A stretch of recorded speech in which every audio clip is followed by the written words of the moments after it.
Anyway, time for us to turn our attention to the depth charts. It's World Cup. It's World Cup season. Andy Dunne. Are we ready for the World Cup, do you think? Have we tuned in just to like the consciousness? Do you mean the public consciousness? Like every 4 years we go through this awful experience. Are we ready for it again?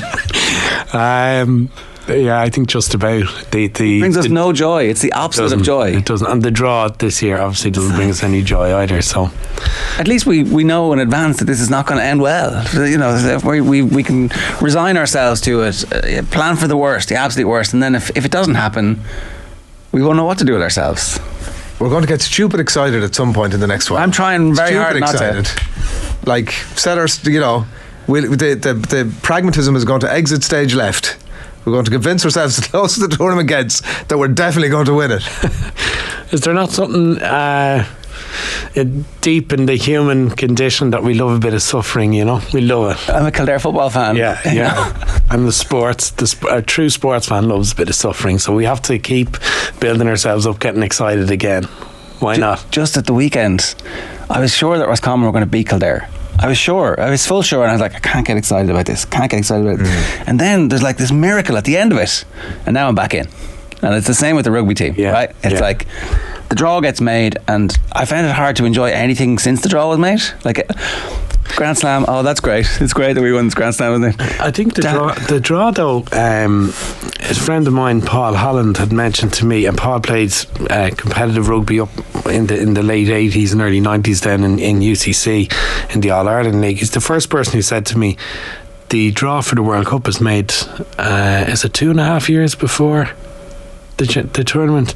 The draw for the Football World Cup, which is an immeasurably bigger tournament, is made about 8 months beforehand, because they have to factor in seedings and form and current things like that. So it's beggars belief how they make a Rugby World Cup draw for a massively smaller tournament than the football, so far away from the actual tournament itself, and you end up with an international tournament with really probably 3 teams that can win it, and 3 of the world's top 5 teams are in the same group. It's kind of nonsensical. Yeah, it makes absolutely no sense. Is it a logistical thing? I don't know, but it can't. It's not sure. It can't be. It's like they booked the hotels. Yeah. You know, you're going to this hotel now instead. No, it's city we have stuff. Trains. Yeah. We don't even need planes in France. You can just get on a high-speed train that gets you there quicker. Yeah. Anyway.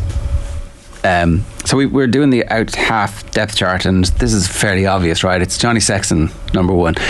If he's fit, is he going to be fit? You're a physiotherapist, you know a little bit about this types of things. Well, yeah, unfortunately as a physio you have to know what's going on as well. I have no idea what's going on with him, so because the information has kind of been drip fed out, and surgery and rehabilitation, but there's not a whole lot of detail coming with it.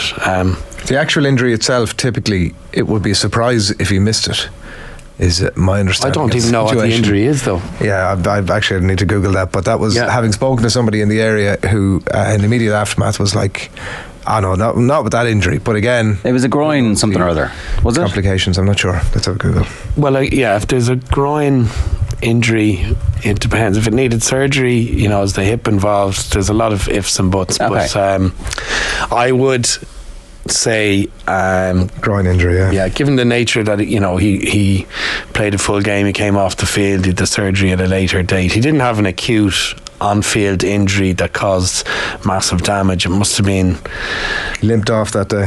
He limped off. I suppose he wasn't stretchered off, and I would have thought, I think he'll be available. Okay, for sure. Okay, so with Sexton, our depth chart, we can stick the graphic back up here. So Sexton 1, Jack Crowley 2, Ross Byrne 3, Frawley 4, Jack Carty 5. Frawley is likely to be close to making matchday squads, isn't he? Yeah. I think Frawley is an outlier there. He was involved starting in this time last year down in New Zealand in those Maori games, and I think the Irish management saw those Maori games as crucial to the development of the squad overall. It also meant down in New Zealand that we didn't lose any part of that series. We beat the All Blacks in the series and we didn't lose to the Maori, and I think winning that second test against the Maori completely galvanised that group. I think we tend to focus on the New Zealand test wins, but what they did was very brave, send down a bigger squad, and kind of previously you would have said they're throwing them into the Lions Den, and there wasn't much hope, but that squad really grew as a result of those games, and Crowley was at the heart of that.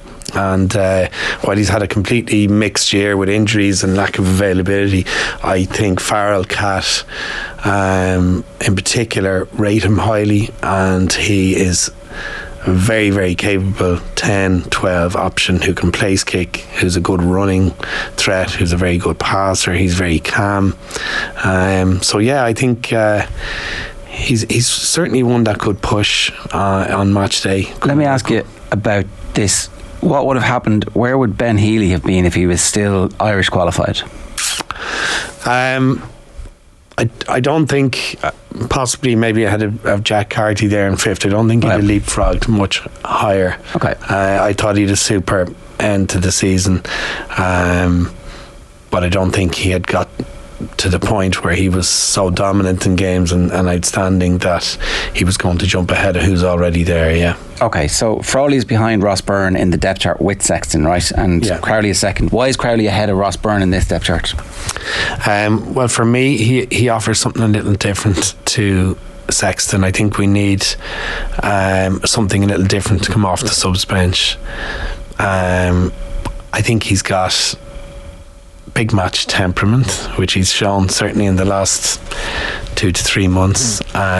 His first touch in an Irish jersey, I was commentating for Off the Ball live at the game, was a penalty to touch that he extracted every last inch out of, which many young fellas coming onto the field would have said, well, I'm going to make sure I get touch, and I'm going to make sure everything keeps on track and we win our line out and so on and so forth.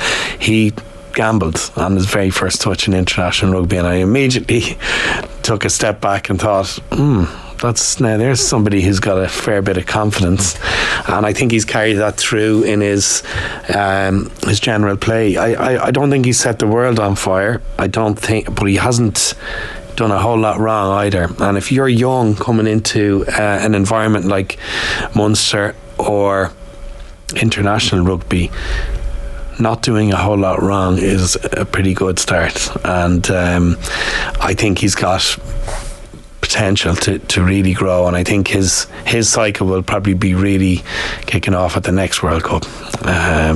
For now, I think the fact that he's just offering that little bit different to Ross Byrne, Johnny at number 1, Ross coming in as his understudy, is a very similar style player and a very similar approach, where Jack has a little bit of difference. And so if you're the head coach, do you not want the same thing coming off the bench in a way? It's like so let's assume the game plan is working and we're a few points up with 10 minutes left to go. Do you not want the same thing coming on, or do you want somebody to actually... Well, I think where you've got potential with Crowley to offer something different is I think he's possibly a better running threat than Byrne. I think certainly in my own experience, I think having someone who has the capacity to do something different, he doesn't have to do something different, he can still come on and toe the line and play the tactical game they want to play. But if he's got the capacity to do something different in terms of being a running threat, he's obviously a good kicking game. He can use variation in his kicking game. He's physically strong. He can play in midfield as in 1 out at 12 as well, where you wouldn't probably put Ross there either. But I think that's where they're looking at, is his versatility probably more than Ross as a backup to Johnny. Okay. And I suppose the other thing then, if it is something slightly different, it makes the opposition second guess themselves for those final 10-12 minutes whenever he might be coming on. It's like, actually, you know what, there's a different defensive setup we might need. But I also think there's the factor that Ireland and Munster haven't seen what Crowley can really do, or Crowley, sorry, I always pronounce it wrong, but Crowley. I don't think Ireland and Munster have seen the best of him yet. He's very young and he's relatively underexposed to the spotlight, so I think that's an advantage too, whereas we've probably seen everything we can see from Sexton and Ross Byrne. So the opposition have done loads of work in a way. Right. Yeah, but they won't know if we don't know what we're going to do. They don't. It's interesting how measured you are about him, because there's a real surge behind him. Like, you know, internationally, he's only got a few caps, couple of replacements, Fiji, Italy in the Six Nations, obviously late starter in that Australia game. But like the surge, because we sort of decided after the Six Nations, well, I decided that whoever, you know, at that point, whoever the ranking of positions was pretty clear. Yeah. And then suddenly the URC unfolds like it does, and he's shows that he's got the cojones to step up and do it when it matters. And as you say, like watching the top 14 final on Saturday night, Ntamak is like overcooking a really important kick to touch towards the end. So like that stuff is not a given, like you're talking about. But there seems to be this real surge behind him now that has sort of put him past Ross Byrne in a lot of people's depth charts. You're a little bit more measured almost than I expected. Well, yeah, I mean, I think we're probably going to get on to it, but in the absence of Sexton, I wouldn't start Crowley. I would start Ross Byrne. I think one swallow doesn't make a summer. I mean, the drop goal was competent, it was stylish, it was pressurised. There was a lot of great things about that drop goal, and I loved the little finger wag at the end jogging off, because it just smacked him. That's worth at least a few confidence. Points. Absolutely. I mean, one of the great things about stylish out halves is the post drop goal celebration. We used to have a laugh. How fast can you run back after kicking it? Because then the camera has to track and find you. You know what I mean? So it's all about the optics there in terms of classic out half poses, collar up.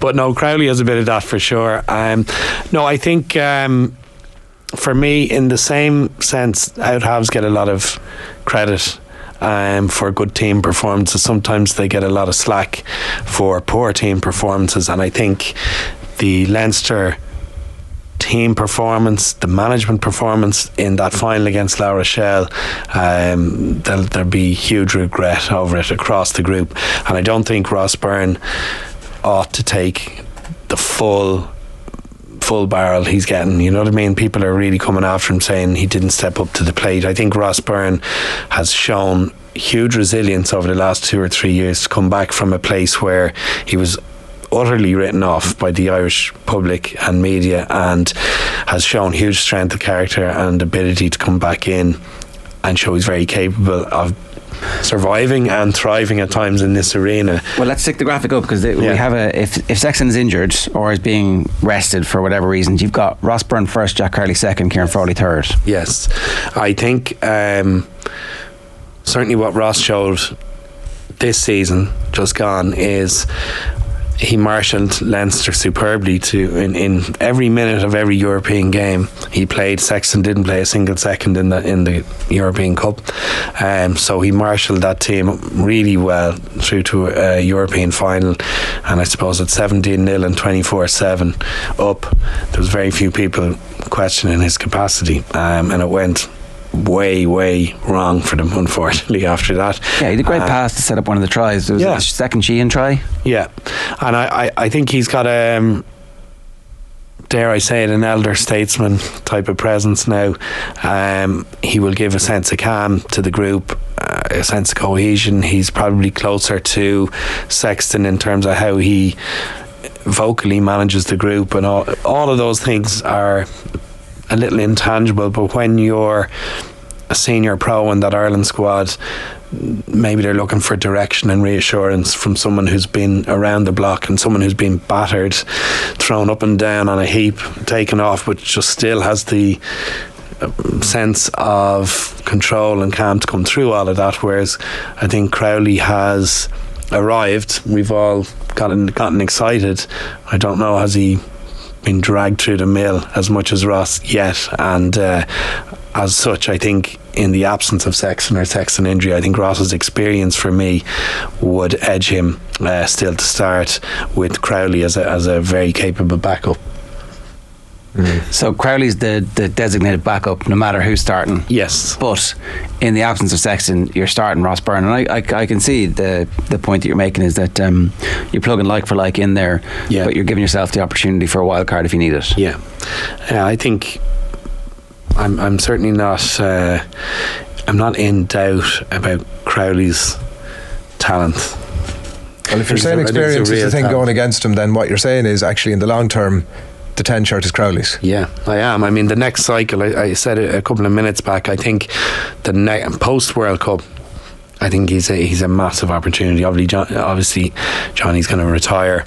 Ross is going to be probably, I don't know what age Ross is now, 29, is he? I think 27, but okay, yeah. But even still, you'll have a fella like Crowley who'll really push, I think, into that next World Cup cycle. 28, and he'll be 29 next April. So yeah, and so by 32, hopefully he's very low mileage in terms of injuries, Ross, and he plays a game that's quite economic, so he doesn't smash himself up physically, but he's certainly been battered in terms of criticism and selection and loss of form over the years. So I think he's come through all that, and that experience serves him well. But I think Crowley's got great talent. What are the learning opportunities for Ross Byrne from the European Cup final? How to operate better under intense pressure. I think he'll come away massively hurt, like the rest of that Leinster team.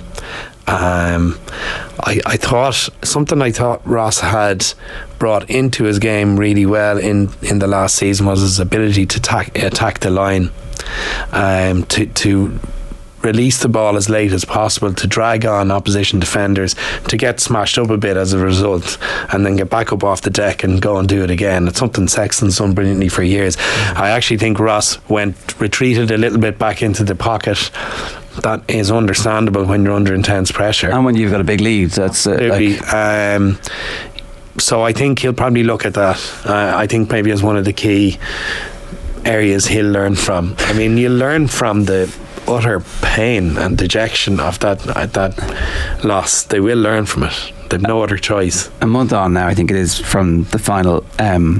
What's your assessment of the drop goal, the absence of a drop goal, a signal, a joint communication, a team effort? Because they do drift that direction at one point, and then it's all a bit chaotic. The Squid Rugby analysis, you can see that he's kind of motioning that direction, but not dominating to the point where he's ordering the thing, and Gibson Park is doing what they always do. And so it's obviously a joint collective team decision not to do this, or failure not to do this. So it's not on any individual. But what's now a month on, what do you make of all that? I thought I think Ross has to take some significant part to blame in that, as a 10, that he wasn't able to get that messaging in clearly enough. Whether he was trying, I don't know. We can only speculate. I think it's just also, though, there's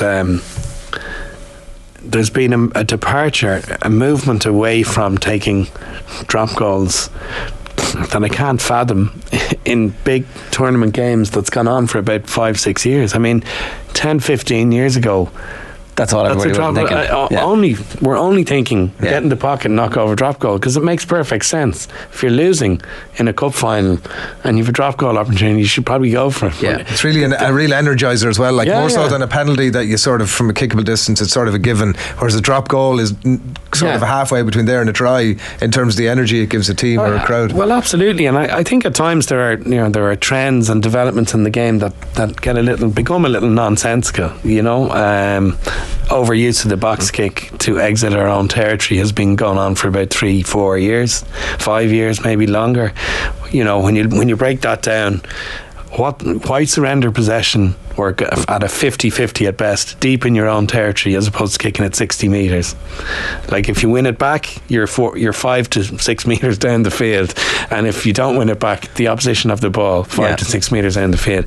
That's become, to me, a nonsensical trend. The next one is the abdication of responsibility to take a drop goal when we think, well, we've trained all week and we've played certain patterns and we're going to hold possession and we're going to score a try, when a well-run routine drop goal should be straightforward, especially when the week before it had happened into the same goals to beat them. It's like, I've just seen this thing. No, not interested. Don't show me this. But don't look at me. To go back to your question, I think Ross has to take some of the blame, but I think Leo and Stewart have to take plenty of the blame for that one, and so did the rest of the team, Gibson Park, the forward pack.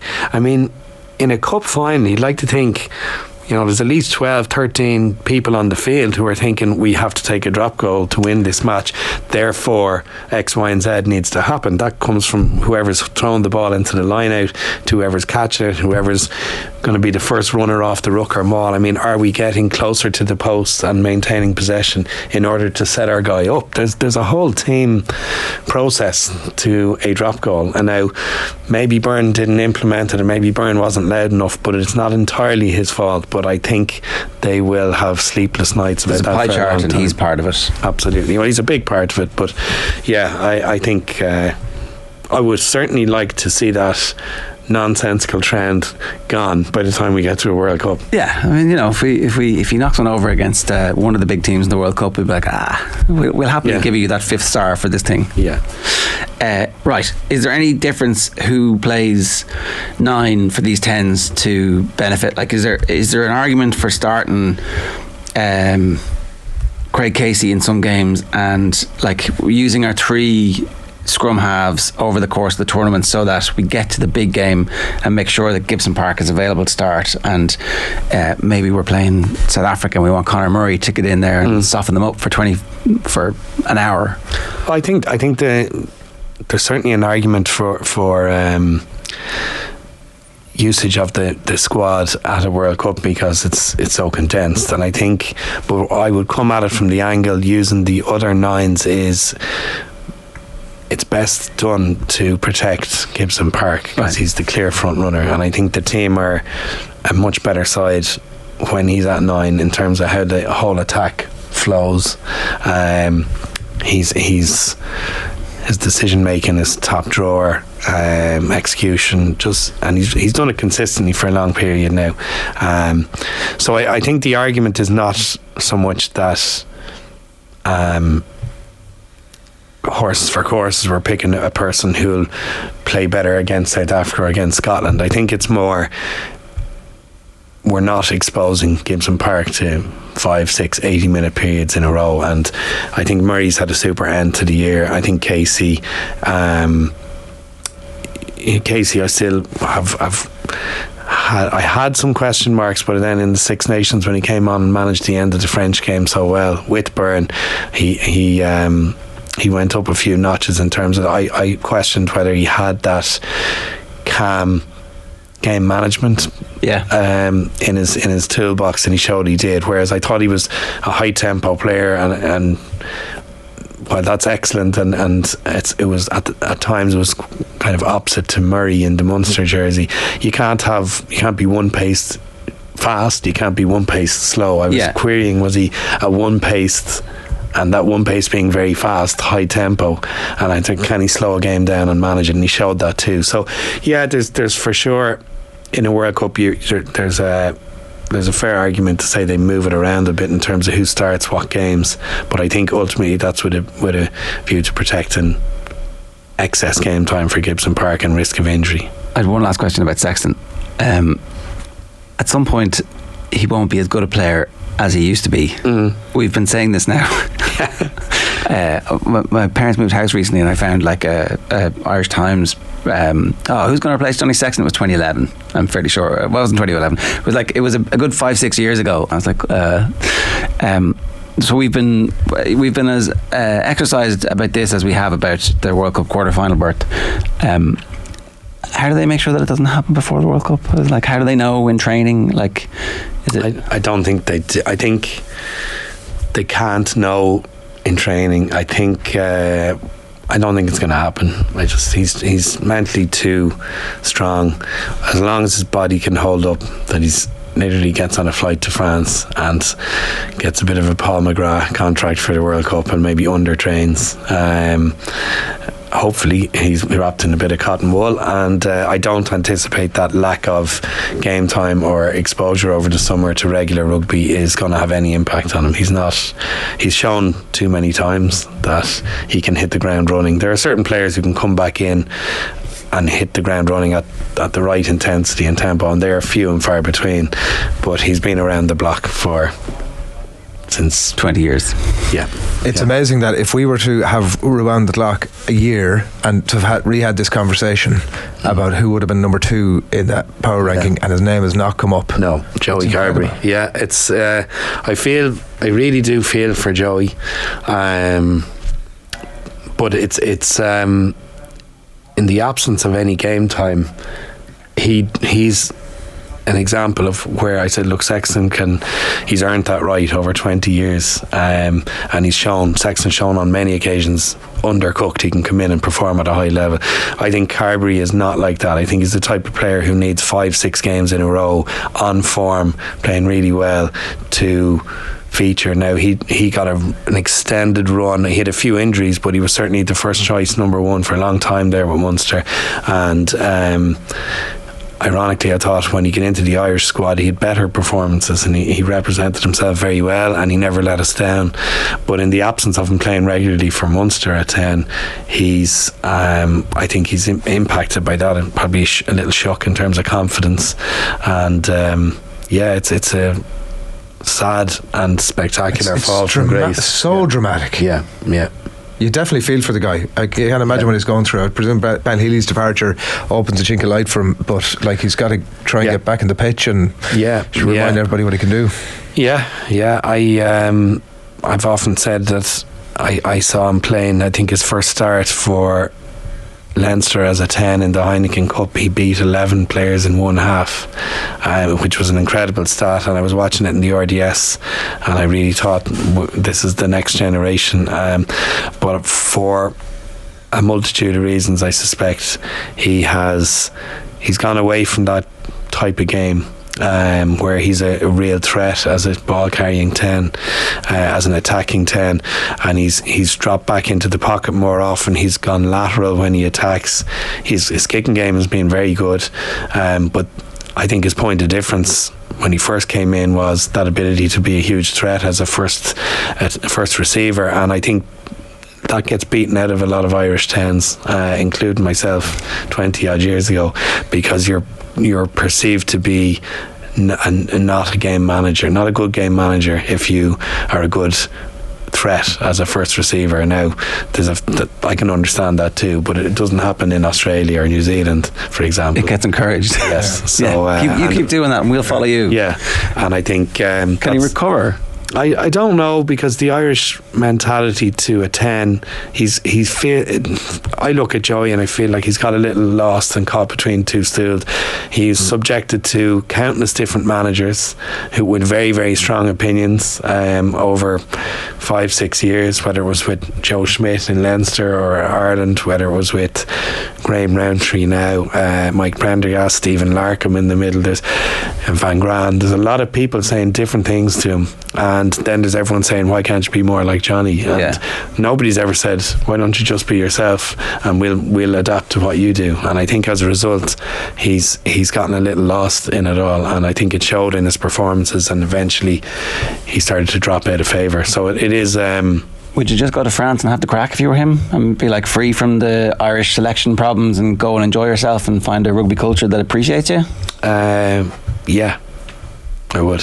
In short, I think at this stage, I think if he went and joined a top side in France and with a coaching team and an approach that was maybe less structured, which they can be down there still, and just liberate yourself. You never know what could happen. Yeah. All right, Andy, good stuff. How far are we going in the World Cup? Nice handy question to finish up on. All the way. Do you think all so? You're feeling okay about this? That's nice and vague to mean anything. We're going all the way. It's out of the pool. I know. So I've never prior to a World Cup genuinely thought we were capable of winning it ever. I've never thought that. I would have thought we'd have gone further in previous World Cups than we have, but I've never thought we were capable of winning a World Cup. I absolutely think this group are capable of winning a World Cup. So all the way, baby. All the way, baby. You heard it here first. Andy, good stuff. Thanks a million for joining us this morning.